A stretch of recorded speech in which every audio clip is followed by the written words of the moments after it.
اللہ رب العالمین کی بہت بڑی نعمت ہے، اور جو اولاد بڑی منتوں مرادوں کے بعد حاصل ہوتی ہے اس کی قدر اور زیادہ بڑھ جاتی ہے، کہ انسان کی پوری زندگی جو ہے نا وہ بغیر اولاد کے گزرے، اولاد نہ ہو، اور پھر بڑھاپے کی حالت کے اندر کہ جب انسان کو امید ہی نہ ہو کہ اب بھی میری اولاد ہو سکتی ہے، اس حالت کے اندر کہ اب جب میں بوڑھا ہو چکا ہوں، میری بیوی بوڑھی ہو چکی ہے، اب اس حالت کے اندر بھی ہماری کوئی اولاد ہو سکتی ہے، جب انسان بالکل ہر طرف سے نا امید ہوتا ہے، بالکل وہ کہ اپنے ہتھیار ڈال دیتا کہ اب کچھ نہیں ہو سکتا، لیکن پھر اس وقت جب اپنا اللہ رب العالمین اپنا کرم اس پر فرما دے تو پھر اس وقت کے اندر جو خوشی ہوتی ہے نا اس کا کوئی اندازہ نہیں ہوتا۔ اب پہلے تو اللہ رب العالمین نے آپ کو اس امتحان سے گزارا کہ آپ کو اولاد عطا نہ فرمائی، اولاد نہ ملی، اور دوسری شادی کرنا پڑی، دوسری شادی کرنے کے بعد بھی بڑا عرصہ تک اولاد نہ ہوئی، اور اس عمر کے اندر آ گئے کہ اب دونوں نا امید ہیں کہ اب ہماری اولاد نہیں ہو سکتی، لیکن پھر اچانک اللہ رب العالمین نے کرم نوازی فرمائی، آپ کو اولاد عطا فرما دی، اور پھر جب اولاد عطا کر دی، اولاد مل گئی، تو اب رب تعالیٰ نے فرمایا کہ جاؤ ان کو کہیں ویرانے میں چھوڑ کے آ جاؤ۔ یہ کتنا بڑا امتحان ہے۔ اب یہاں پر انسان اگر میرے اور آپ جیسا شخص ہو تو وہ کتنی شکایتیں لے کر آئے گا کہ یا اللہ پہلے تو نے اتنی عرصہ مجھے اولاد دی نہیں، اب اگر دی ہے میرے آنکھوں کی ٹھنڈک بن گئی ہے، میں ان کو دیکھ کر اب میرے دل کو سکون ملتا ہے، تو اب حکم فرما رہا ہے کہ جاؤ چھوڑ کے آؤ۔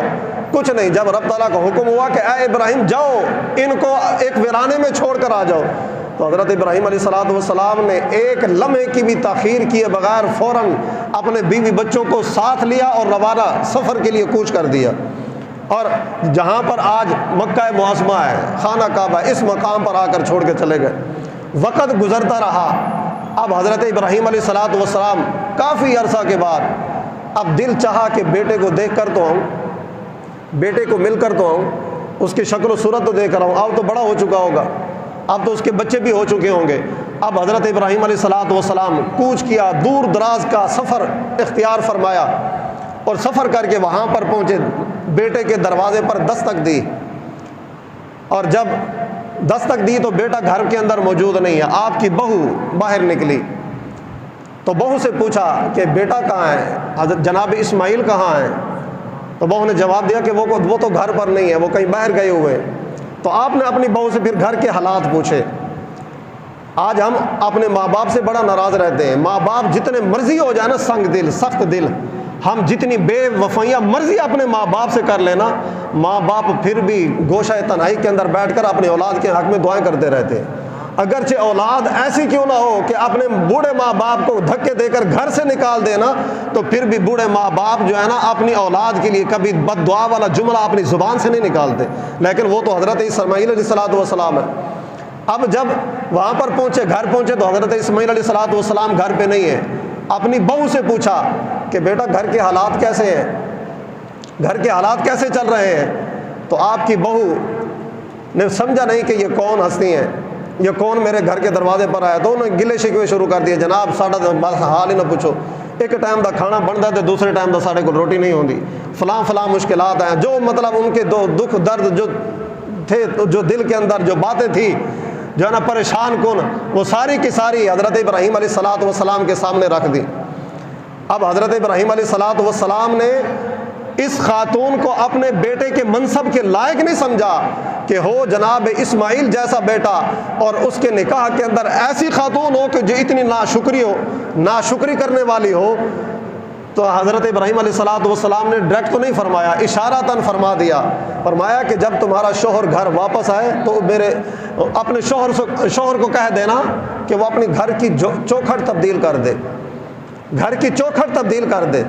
اب عرصہ دراز گزر گیا، بچپن کے اندر چھوڑ کر آئے، اشارتاً ایک جملہ کہا، فرمایا کہ جب تمہارا شوہر گھر واپس آئے تو کہنا چوکھٹ تبدیل کر دے۔ اب جب شام کو حضرت اسماعیل علیہ السلام گھر واپس لوٹے تو وہاں کے گلی کوچوں کے اندر اپنے والد محترم کی خوشبو کو محسوس کیا کہ آج ارد گرد سے مجھے جناب ابراہیم کی اپنے والد کی خوشبو کے حلے آ رہے ہیں۔ جب گھر پہنچے تو فوراً پوچھا کہ آج کوئی یہاں پر مہمان آیا تھا، آج کوئی یہاں پر بزرگ آئے تھے؟ تو آپ کی زوجہ نے کہا کہ جناب ہاں کوئی یہاں پر بزرگ آئے تھے، سفید ریش بزرگ آئے تھے دروازے پر، انہوں نے آپ کا پوچھا تھا، میں نے جب بتایا کہ نہیں ہے تو وہ چلے گئے۔ تو آپ نے پوچھا کہ انہوں نے کوئی بات کہی تھی تمہیں؟ تو وہ کہنے لگی اور تو کوئی بات نہیں کہی، صرف اتنی بات کہی تھی کہ جب وہ واپس آئیں تو ان سے کہنا کہ اپنے گھر کی چوکھٹ تبدیل کر دے۔ اب یہاں پر جو ہے نا واضح طور پر حکم نہیں فرمایا کہ اپنی بیوی کو چھوڑ دو، لیکن اپنے باپ کا اشارہ سمجھ گئے کہ میری بیوی کی ادا ان کو پسند نہیں آئی، تو فوری طور پر آپ نے فرمایا کہ جاؤ پھر تمہیں طلاق ہے، کہ وہ فرما کر گئے ہیں کہ اپنی اس بیوی کو چھوڑ دو، اس کو اپنے سے دور کر دو، یہ تمہارے لائق نہیں ہے، تو جاؤ میں نے آج تمہیں طلاق دی۔ آج تو ہم اپنے ماں باپ کو دھکے دے کر اپنی بیویوں کے اشاروں پر ان کو باہر پھینک دیتے ہیں، اپنی بیویوں کو چمٹتے ہیں، اور یہ کل قیامت کے دن اس کے بارے میں سوال ہونا ہے جو ہم اپنے بوڑھے ماں باپ کو تنگ کرنے والے ہیں۔ حضور نے فرمایا کہ حدیث پاک کے اندر موجود ہے کہ اگر تمہیں باپ یہ حکم دے کہ اپنا بوریا بستر کوچ کر اپنے بیوی بچوں کو لے اور یہاں سے نکل جا، گھر سے نکل جا، تیرا یہاں پر کوئی حصہ نہیں ہے، یہاں سے نکل جا، دور ہو جا میرے سے، میرے گھر سے نکل جا، تو فرمایا کہ اولاد کو اتنا حق نہیں ہے کہ اپنے باپ کے سامنے آنکھ اٹھا کر بات کرے۔ جب باپ نے حکم دے دیا کہ نکل جا تو فوراً اس کو نکل جانا چاہیے، آگے جو ہے نا طویلیں پیش نہیں کرنا چاہیے۔ ہمیں تو ہمارا دین یہ سکھاتا ہے، اپنے ماں باپ کا ادب احترام اتنا سکھاتا ہے۔ تو اب حضرت اسماعیل علیہ السلام نے فوراً اس بیوی کو دور کر دیا، اس کو طلاق دے کر روانہ کر دیا، اپنے گھر سے رخصت کر دیا۔ اب وقت گزرتا رہا، کچھ عرصے کے بعد پھر حضرت ابراہیم علیہ السلام کے دل نے چاہا کہ بیٹے کو پھر مل کر آؤں، بیٹے کو دیکھ کر آؤں کہ وہ کس حالت میں ہے۔ پھر دور دراز کے علاقوں سے کوچ کیا اور آپ اپنے بیٹے حضرت اسماعیل علیہ السلام کے دروازے پر پہنچے تو بدقسمتی سے بیٹا اب بھی گھر میں موجود نہیں ہے۔ تو آپ دوبارہ پھر بہو سے پوچھا کہ بیٹا وہ کہاں گئے ہیں؟ ان کا فلاں جگہ پر فلاں کام سے گئے ہیں، باہر گئے ہیں۔ تو آپ نے پوچھا کہ گھر کے حالات کیسے ہیں؟ تو اس خاتون نے بڑے صبر و تحمل کے ساتھ، بڑی اچھے انداز کے ساتھ جو ہے نا آپ کو گھر کے حالات بتائے۔ جناب الحمدللہ، بہت شکر، اللہ تعالیٰ کا بڑا احسان ہے، اللہ تعالیٰ کا بڑا فضل ہے۔ جتنا ایک مطلب شوہر کی عدم موجودگی کے اندر اس کی عزت کا، اس کے مقام کا جس انداز کے اندر لحاظ رکھا جا سکتا تھا، اس کی پردہ داری جتنی کی جا سکتی تھی، تو حضرت اسماعیل علیہ السلام کی زوجہ نے ویسے حق ادا کر دیا۔ تو اب حضرت ابراہیم علیہ السلام کو ان کی یہ ساری خصلتیں پسند آئی، ان کے یہ سارے الفاظ بڑے پسند آئے۔ تو اب جانے لگے تو حضرت ابراہیم علیہ السلام نے فرمایا کہ جب تمہارا شوہر گھر واپس آ جائے تو اپنے شوہر سے کہنا کہ اپنے گھر کے دروازے کی چوکھٹ کو مضبوطی سے تھام لے۔ کیا مطلب تھا کہ اپنی اس شریک حیات کو کبھی چھوڑنا نہیں ہے، اپنی سی زندگی سے دور نہیں کرنا۔ یہ وہ خاتون ہے جو تمہارے ساتھ رہنے کی حقدار ہے۔ تو اب جب حضرت اسماعیل علیہ السلام شام کو واپس آئے تو پھر اپنی گلیوں کے اندر، گلی کوچوں کے اندر اپنے والد محترم کی خوشبو کو محسوس کیا، تو دوبارہ اپنی زوجہ سے پوچھا، ہاں جی یہاں سے مجھے کوئی بزرگوں کی خوشبو آ رہی ہے، یہاں پر کون آیا تھا آج؟ تو کہنے لگی کہ میں جانتی تو نہیں ہوں کہ وہ کون تھا، لیکن ایک سفید ریش بزرگ آئے تھے، انہوں نے چند ایک اس طرح کی مجھ سے باتیں کی ہیں تو میں نے بھی ان کو جو ہے نا یہ کہہ دیا ہے۔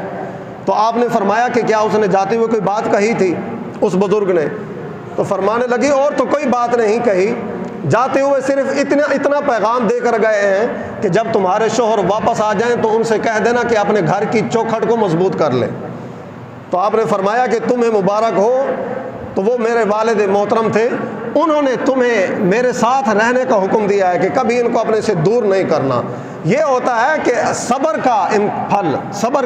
انسان کو مشکلات آتی ہیں زندگی کے اندر، بڑی بڑی تکلیفیں اٹھانی پڑتی ہیں، بڑی بڑی پریشانی آتی ہیں، لیکن انسان، کامل انسان وہی ہوتا ہے کہ جو ان تکلیفوں کو دے کر پریشان نہیں ہوتا، اکتا نہیں جاتا، اور جو نا شکوے شکایت ناشکری والے الفاظ اپنی زبان پر نہیں لے کر آتا، بلکہ ہر